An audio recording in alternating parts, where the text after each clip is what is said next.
I like that. You want what? He wants both. He wants both goalies. Yeah. Yeah. So do I.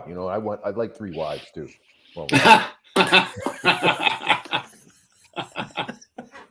we're live. It's good. It's good to open up live like that, right? Yeah. Yeah. I'll be divorced before the show's over. All right, start talking about body shots again, Darrell? We can if you'd like. Yeah, why not? Throw it all out there. You're the absolute best. Darrell Thompson, Andy Greder, and G2. Welcome, gentlemen. Good to see you. You know what? Real loose format today because I beat Darrell up yesterday. We're talking about the Twins. They lost last night 5-2. All I want to talk about is, well, there's two subjects really, but number one is Byron Buxton. Because I'm just to the point where this Buxton thing to me is absolutely absurd.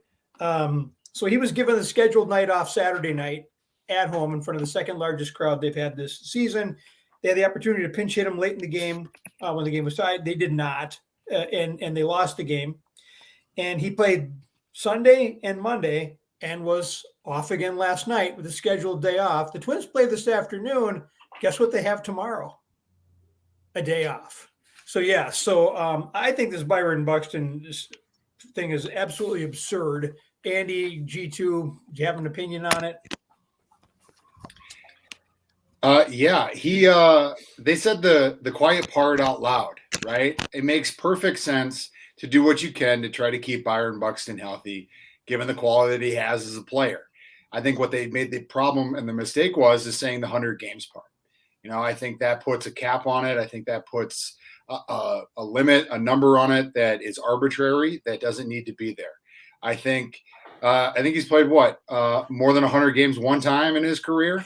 So this is very much realistic for what you need to do with somebody of his talent and of his propensity to get hurt as much as he does.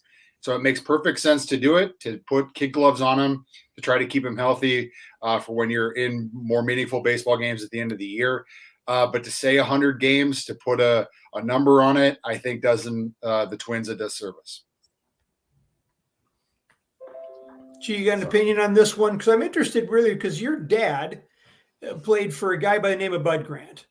And Bud Grant's theory was, I don't care how good a player you are. If you're not on the field, you don't help me, And so Bud wanted guys who could play and had a defensive end by the name of Jim Marshall, who during his playing time held the record for consecutive games played by an NFL player. And so this Byron Buxton thing just vexes me. There's no guarantee just by putting him on a game count that he's still not going to hurt himself and still not be unavailable when the Twins need him most in September and October. I think it's absurd. Yeah, I go back and forth a little bit about that because especially like you see it in basketball with the rest days. And I mean, 162 games is a lot of games. Like it's too many games. I feel like, and also I think there's a bit of a cultural shift and a generational shift because, you guys grew up and we're on the tail end of the gridiron guys and the Jim Marshall and all that glory is good for mouth. But Jim Marshall can't tie his shoes by himself because he played those games back to back to back to back to back. I mean, I see it in those players' lives when, the gridiron is not there anymore. And life gets hard and, they gave their life for the game. Those people aren't taking care of them.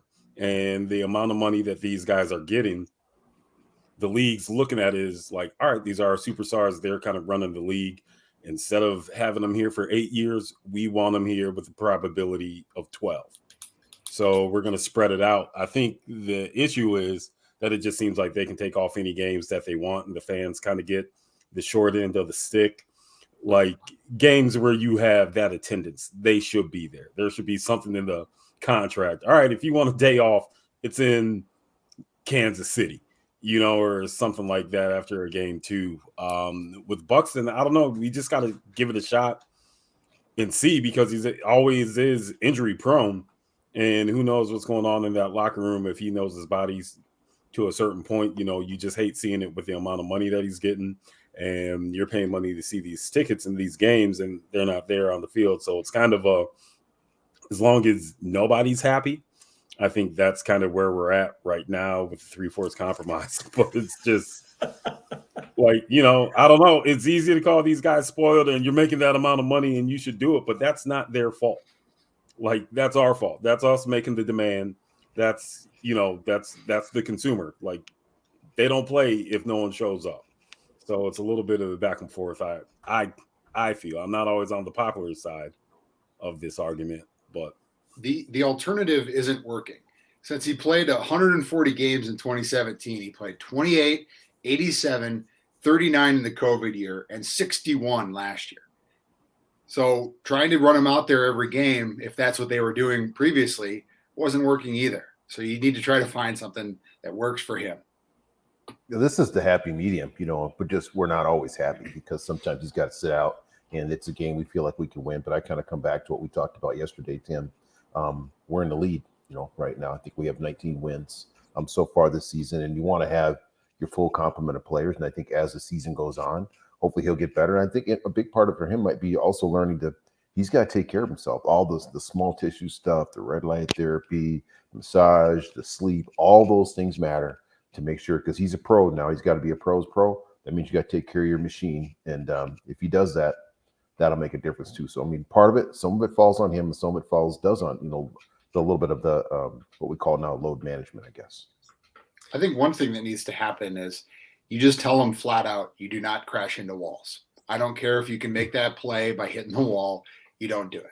Like, that needs to be the limit for him, because that's what was one of the issues that he had here this recently was crashing into a wall and hurting himself from it. And that's what has been reoccurring for him, is he plays with such abandon because he has such amazing athleticism.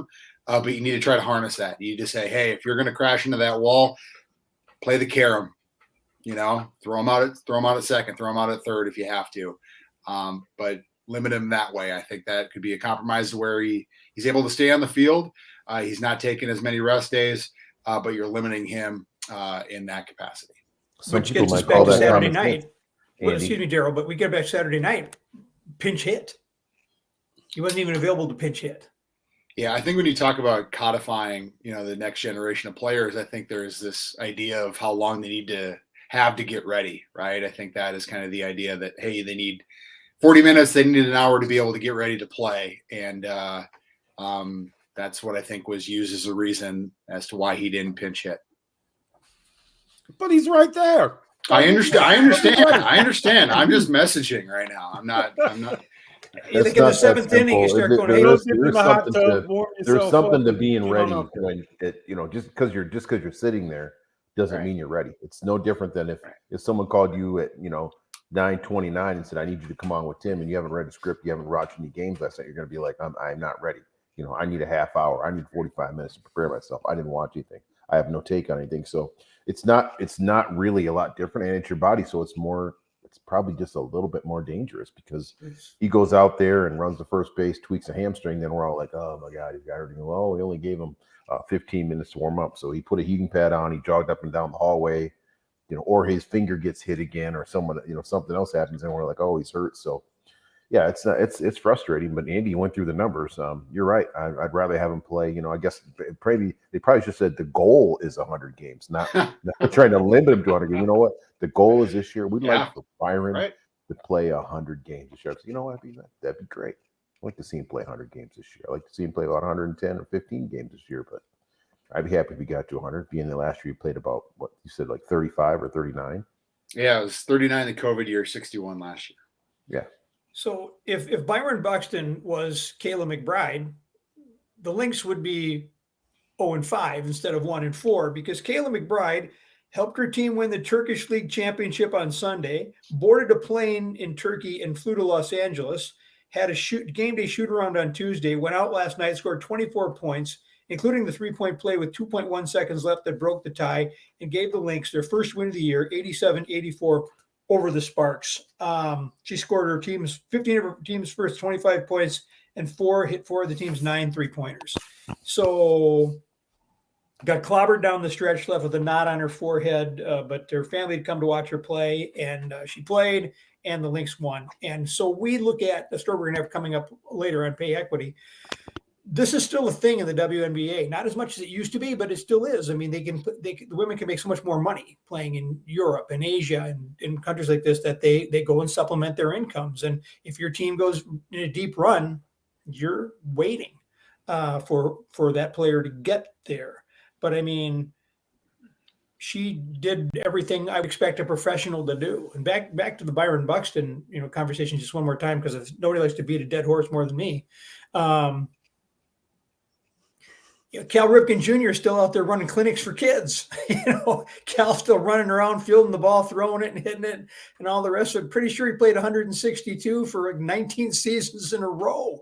And everyone's built different, but I just think this Buxton thing at this point is absurd. Where he sits out Saturday night, plays 2 days in a row, sits out another one, knowing you've got a day off coming in 2 days or an afternoon game. And even last night, had he played, they may have won that game because they're 2-2 in the 7th. If Buxton's winning that game, there might not be in a situation to lose that game because his impact when they versus win versus losses. So anyway, Lynx won a game last night, you guys. They're not 0-5, they're 1-4. Has she arrived in time to rescue this team for a second year in a row? They started last year 0-4 and made it to the playoffs. Too much to expect this team to get there again this year after a similar start? I don't think so. I don't think so at all. I think, I think we have our coach has proven, in Cheryl Reeves, that she's a tremendous coach. The team we still have, in Fowles, one of the best players in the league. So I feel like there's an opportunity, and we do have a veteran-laden team. So this, the player that just arrived, she makes a big difference. But I feel like the Lynx certainly have an opportunity to make a run. It's a short season, it's part of it. The pay equity and everything else, and you can argue about the pay and also the people that come to games and the revenue and the sponsors. That's part of it. They love to pay. I mean, I wish that Fowles was making $33 million a year. Unfortunately, she's not. But we have to get advertisers and everyone else to kind of pony up and continue to work towards more balance and pay equity in pro sports. Yeah, there needs to be more investment in the WNBA. I think you saw that a couple of weeks ago, and there were a lot of quality players, a lot of draft picks that were cut from teams that should have been on teams. I think people look at the league and say, hey, there needs to be expansion. There needs to be more teams. There needs to be a greater investment. There needs to be revenue sharing from the NBA to make the WNBA more viable. I think there's a misconception about pro sports on a franchise level. Besides the big dogs, is most of them lose money, and most of them lose money annually. It's in the investment and the valuation over time that is the real moneymaker for teams. And I'd imagine that there would be a lot of pro sports teams that lose money on an annual basis. So how the WNBA loses money annually is not unique to pro sports. No. So staying with the subject. So I would like to see a numbers breakdown of a justification of pay and all the numbers that you're talking about, Andy. And then also just wondering, maybe this is just because we're here in America. Is the WNBA the premier league for women's basketball? Because we see so many of them go to Europe, and it is, they get paid more. So I want to find out, why do they get paid more in Europe? Is it because it's a valued sport and more popular in Europe, overseas, and the attendance is higher? Or is it just no, we're a better league? It's hard for us in America to sit back and be like, we don't have the top premier league in whatever this sport is, except for soccer. That's the only big sports franchise where we can powerfully say the MLS isn't the top, but everything else we're world champions. So I'm, a little bit interested in those facts and just seeing how the pay structure is set up in those other leagues, that they're able to get so much more. Or is it because, there's breaks in not having to pay taxes and stuff like that? I do agree that they should definitely expand the league, try to make it a little bit bigger. But also we got to realize this is still a pretty young league.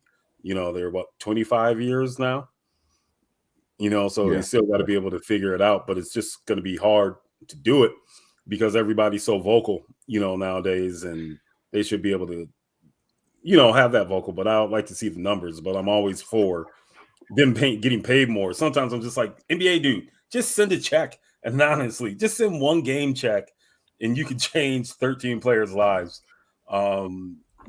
So.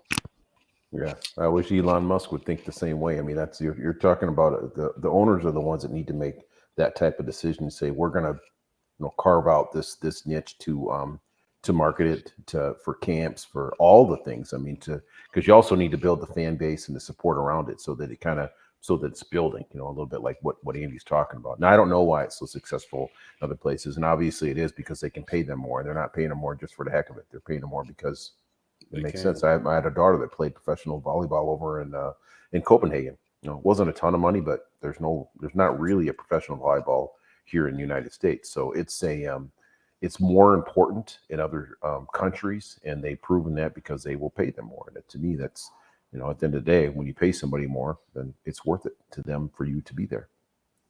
Watching the Winning Time, which I think we talked about on this program, that show. You're reminded that the NBA was foundering at the end of the 1970s and into the early 80s. And then, Magic and Bird show up, and there's an instant injection of interest. And then Michael Jordan right on the heels of that. And sprinkle in your Charles Barkley and a number of other players. But, I mean, the league took off. Andrew Wiggins. Well, the league took off at that point, but that's not that long ago, right? And so you had the WNBA, and they folded the Houston Comets right after Cheryl Swoops and Tina Thompson and that group won like 3-4 in a row, and they folded it up because they weren't winning any money. And I was kind of like, really?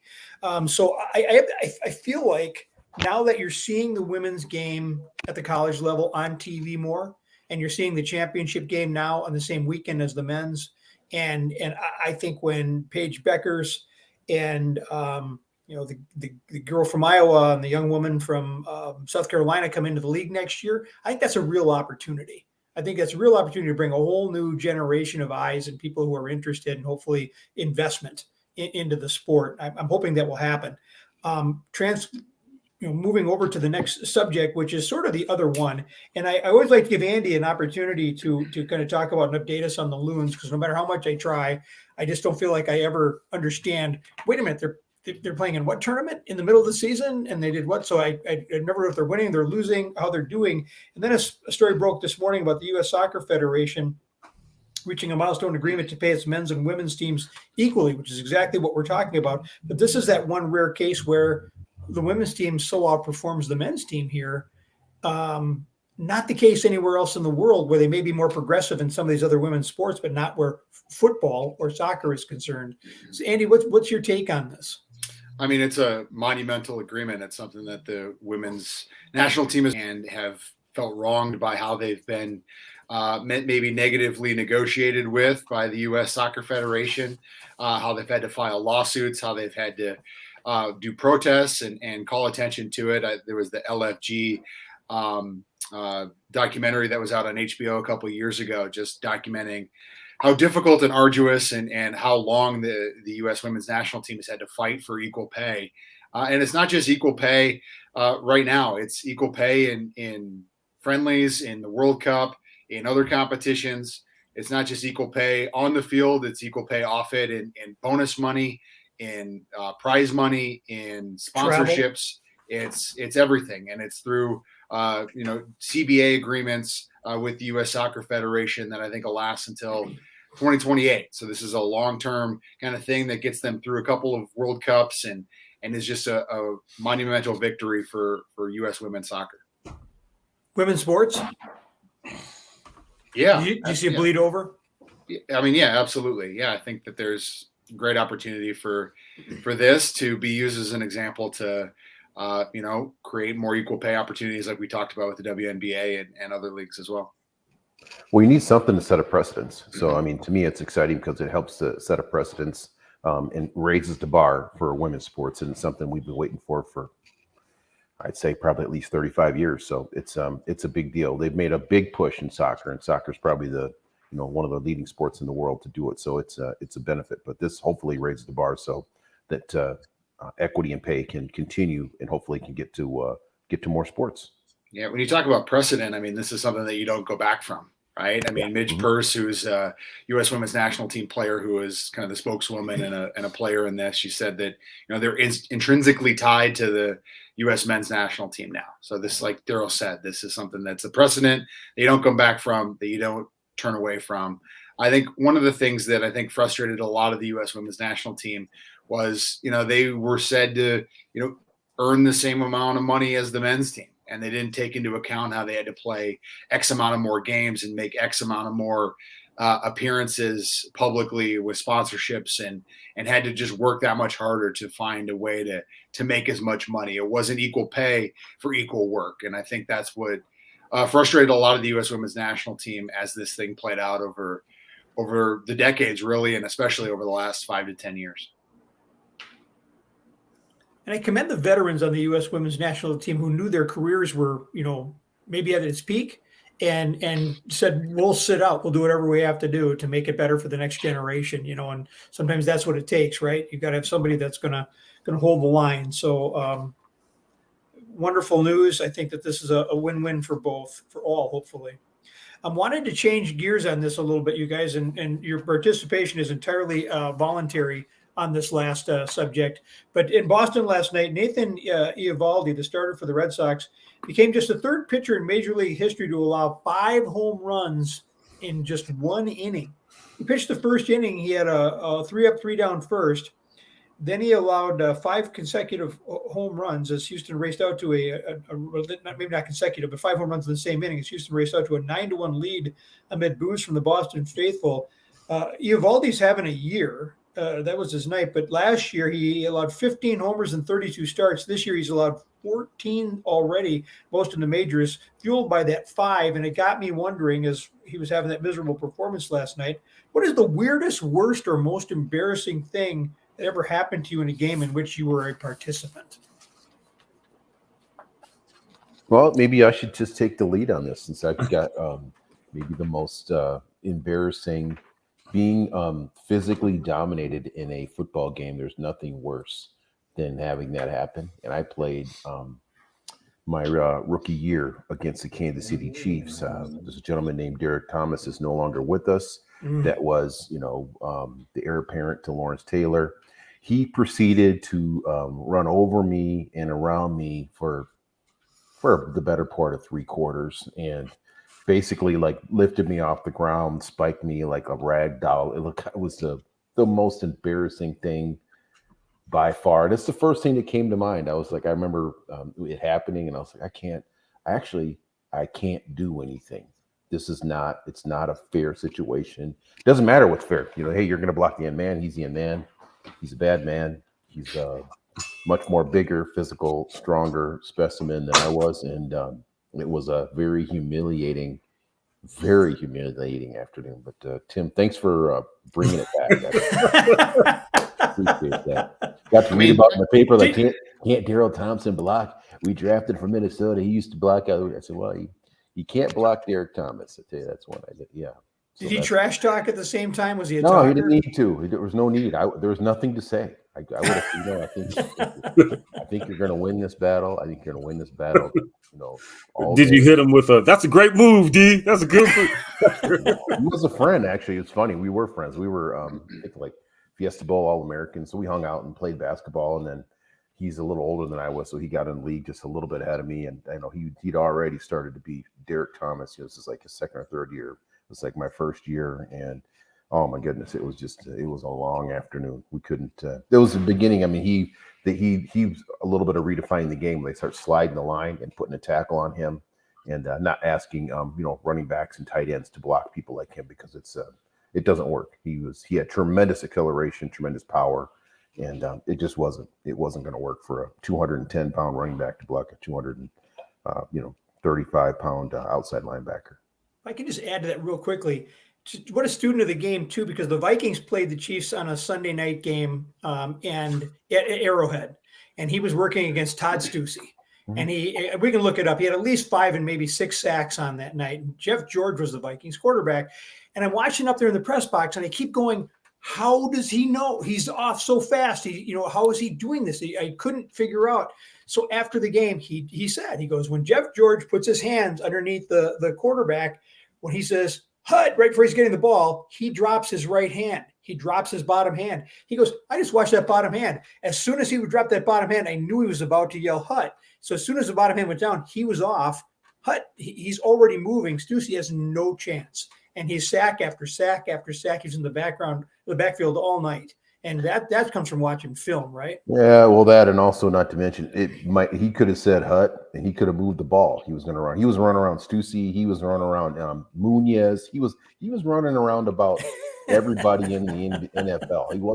There wasn't a player that he wasn't going to run around. I mean, he studied film. He's talented. He's no Dion. And people study film. There's an advantage, and that certainly helped. But I feel like if the ball moved, he would be able to get around Stussy, in a 5-step drop. Maybe a 3-step, he might make it, but a 5 to 7-step drop, Stussy's at a disadvantage. He needs help. He needs a chipper. They call it like a chipper. You need someone else to kind of, reduce the amount of space he's got to work with. At least just Darrell Thompson. I'm a great chipper. I learned. I said, I'm into chipping. I said, you put me out there one-on-one with them with a whole bunch of space. It's a lose-lose battle. I don't care if you're, whoever it is, you don't put backs on guys like him. It doesn't happen. Every once in a while happens by accident. It happened against the New Orleans Saints as well, Pat Swilling. So I had to block him a little bit. And it's like, okay, so he weighs 245 pounds and I weigh 215 pounds. It's not gonna, you could try to chop. He's gonna jump over you. He sees you, you're watching your eyes, and I'm already like borderline. I'm not terrified, but I was like, this is not gonna work. I was just like, this is not. I'm just gonna. It's like taking a punch. Oh, okay, here we go. I'm just a mess. It was just like that was it. Anyways, how in the world are we supposed to follow that? Like, honestly, like we're supposed to, like, G2 and I are supposed to come up with something after that. His most embarrassing thing is how he was shown up by an NFL All-Pro. Yeah, no. Like, I have way worse embarrassing things at the high school level. So yeah. I can talk about how I tripped on a kickball field last Monday and skinned my knee. That was embarrassing. Much more embarrassing than getting beat by an All-Pro and Derek Thomas. Like, that was can't compete with that. Yeah, it wasn't televised, I guess, right, Andy? No, it wasn't. No, I got friends on the bench to give me a hard time. National TV. That was the best part. Right on national TV, so everyone could talk about it. I'll just say that I played in a game once where I intercepted a pass and recovered 2 fumbles and fumbled 3 times, all in the same game. So that was impressive. I had my left arm broken in 2 places playing second base when I was in the 8th grade. I had my right leg broken 4 places playing broom ball in the 7th grade. My first time I ever played a game of broom ball, and wiped out my 2 seasons of sports I was playing right then. And that was a gym class. But the worst thing that ever happened to me, I was in high school, we're playing North St. Paul at North St. Paul. And I start to have gastrointestinal distress in the first half. And I'm just standing there and I'm not moving. People are moving up. And one of my friends goes, "Why aren't you moving?" I go, "I got problems." I go, and because halftime, I go to my friend, I go, "Take my helmet." They had one shared facility with the public. And I got in, thank God, to the one, no door on it, only it was seated throne there. And I spent the entire halftime right in that spot with people coming around that corner who needed it, see me in my uniform and go, "Oh," and just, come back after halftime. Like the whole team knows, everybody's like, "What the bleep?" And I just go, "Don't ask." And for weeks, for the rest of the season, I didn't live that one down. So that's a classic. Beat that one, Andy Greder. Yeah, pressure's on, Andy. I mean, it's G2's turn now, man. It ain't my turn. I'm just amazed at all of the injuries that you had before you even got to high school. How hard were you playing, dude? Man, no, it's worse. I after I'd broken my leg in 7th grade, I did the broom ball thing in like the winter. Played a team. No, so I'm playing Babe Ruth and team ball at the same time. I'm at my Babe Ruth game. I haven't started a game yet for my regular team because my right leg has taken so long to get to that place. So I'm like not going to play in the game that night. I'm standing by where 2 guys are playing catch. One guy tips off his glove. The ball hits me in the left eye. I get knocked down. So now I have a black eye. I go to my coach, can I go home and put ice on this? Because I got a big game tomorrow. So I put ice on all night so I can play the game the next day. So I go up to second base with my black eye. Huge kid stealing second base. Catcher throws the ball to first base side. I reach out my arm. He runs me over, breaks my arm. So I'm like limping from my broken leg. I have a black eye and I have a cast up to here in my arm. People are going, you are the bad luck guy. And I was. So I just had that. That's my life right there. That was like in 6 months, that span. Sheesh. Well, take the willingness. You were willing. Yeah, man. Yeah, I got nothing. I don't know if I was just quick on my feet. Avoided super embarrassing moments. Most of my most embarrassing moment that necessarily wasn't a game, but when I went to Florida, the AD of the school was my dad's old coach in high school. And so he was pretty much kind of like my pseudo grandfather too. And we had a big assembly, and this was the football team's like inaugural or second year back. And he's like, well, we got some help out of Minnesota. It's coming to help and turn this program around, and says this in front of the entire school. And I'm just sitting here like as a freshman, just scrouching down. Because it wasn't like I was coming in as a hot mess, like freshman, like, yeah, I'm coming to tournament. Like, no, man, I'm just here because it's Florida and it's far away from home. But that's not the thing you want to tell a bunch of football players from Florida, that, hey, there's this dude from Minnesota that's coming to make you guys better. And it was just like, luckily, like I kind of had the gift of gab and was just like, nah, man, he old. I don't know what he talking about. This is your world. Because we were kind of like that last chance school. We were independent, so we could play wherever we wanted in the HBC. So we had a lot of guys who were D1 transfers, dudes who used to be in the Army, like 24, 25-year-old dudes. Like, I'm a freshman. Like, what? You're not a freshman.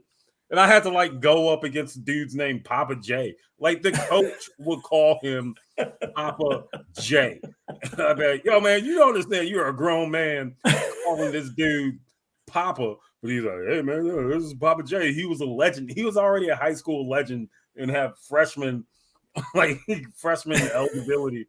I don't know how they did it down there in Florida. So, like, luckily, none of my embarrassment came from that. Like, it could have. But I just did well enough to hold my own. But they did try to throw me at safety like the first week. like I got burned a couple times. I was like, yeah, I'm a linebacker. I was here the whole time. I was like, I should have been the defensive end, but why do you have me as a safety? Like, I don't know if they just did that because of AD was like, oh, you're going to come save us. I was like, I didn't say that. So, yeah, man, I don't know. Besides that, I'd stayed out the way. Like, I would pick my battles. That's why I never made it to the league. We had Owen Smith. He played for Seattle, I believe, the old fullback.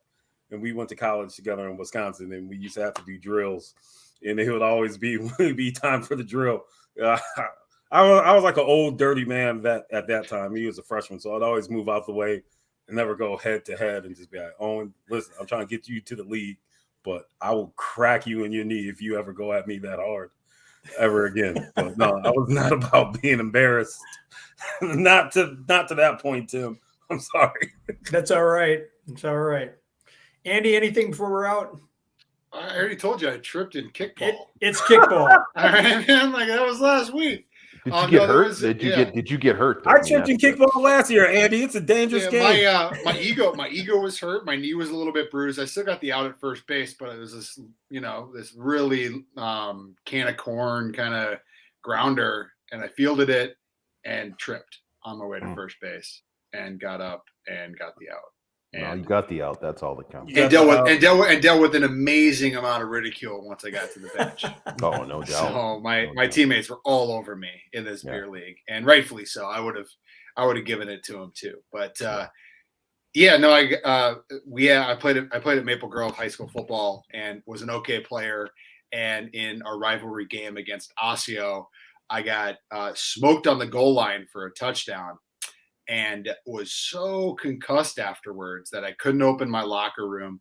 Had to have my 15-year-old brother drive me home because I didn't know how to get home.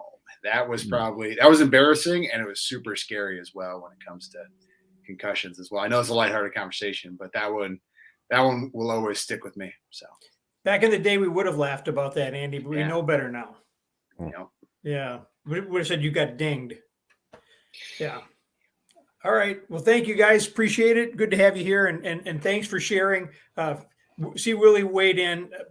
See Willie's got a story. You know he does. We'll get that out of him yet. I love how he's trolling you on Buxton too. Just 20 minutes nice little ribbon on the show at the end too. You know, if the shoe fits. Yeah. There you go. All right, you guys, thank you for joining us. Thank you for checking us out. It's Let's Play every day. Sure, we encourage you to get outside line and get in the game, even if it's embarrassing.